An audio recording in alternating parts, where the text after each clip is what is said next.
एक दिन बहुत से भिक्षु बैठे बातें कर रहे थे कि संसार में सबसे बड़ा सुख क्या है। अगर संसार में सुख ही था तो छोड़कर आए क्यों, जब संसार में दुख ही दुख रह जाए। जब यह समझ में आ जाए कि यहाँ कुछ भी नहीं है, खाली पानी के बबूले हैं, आकाश में बने इंद्रधनुष है, आकाश कुसुम है, यहाँ कुछ भी नहीं है, तभी तो कोई सन्यासी होता है। ये भिक्षु ऐसे ही भागकर चले आए होंगे, किसी की पत्नी मर गई होगी, सन्यासी हो गए, किसी का दिवाला निकल गया तो सन्यासी हो गया। अब तुम देखना बहुत से लोग सन्यासी होंगे, फिर कुछ और बचता भी नहीं, तब बुद्ध भगवान अचानक आ गए।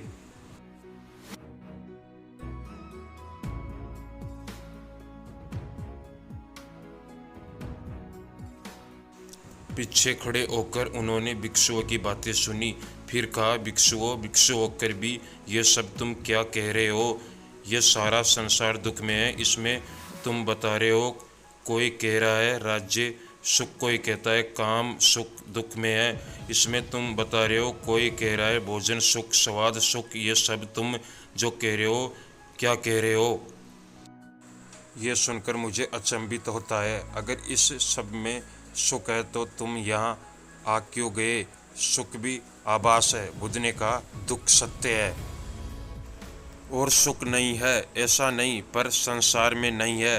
संसार का अर्थ ही है जहाँ सुख दिखाई पड़ता है और है नहीं, जहाँ आभास होता है, प्रतीति होती है, इशारे मिलते हैं कि है, लेकिन जैसे जैसे पास जाओ पता चलता है नहीं।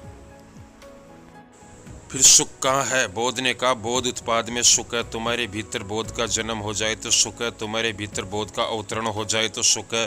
बोध उत्पाद ये बड़ा अनूठा शब्द है। तुम्हारे भीतर बोध उत्पन्न हो जाए तो सुख है। तुम जब जाओ तो सुख है, सोने में दुख है, मुछरा में दुख है, जागने में सुख है। धर्म श्रवण सुख है, तो सबसे परम सुख तो है बोध उत्पाद की तुम्हारे भीतर बोध तत्व पैदा हो जाए। अगर अभी ये नहीं हुआ तो नंबर 2 का सुख है, जिनका बोध जाग गया उनकी बातें सुनने में सुख है, धर्म श्रवण में सुख है। तो सुनो उनकी जो जाग गया है, जिन्हें कुछ दिखाई पड़ा है, गुणों उनकी, लेकिन उसी सुख पर रुक मत जाना। ये सुनकर अगर रुक गया तो एक तरह का सुख तो मिलेगा, लेकिन यह भी बहुत दूर जानलेवा नहीं है। इसलिए बोध ने कहा है समाधि में सुख है, बोध उत्पाद में सुख है। यह तो परम व्याख्या हुई सुख की, फिर भी ये भी तो हुआ नहीं। तो उनके वचन सुनो, उनके पास उठो बैठो, जिनके भीतर ये क्रांति घटी है, जिनके भीतर ये सूरज निकला है, जिनका प्रभात हो गया, जहाँ सूर्योदय हुआ है, उनके पास रमो, इसमें सुख है। मगर इसमें ही रुक मत जाना, ध्यान रखना कि जो उनका हुआ है वह तुम्हें ही भी करना है। उसे करने के उपाय का नाम समाधि है। सुनो बोधो को और चेष्टा करो, बोधो जैसे बनने की, उसे चेष्टा का नाम समाधि है।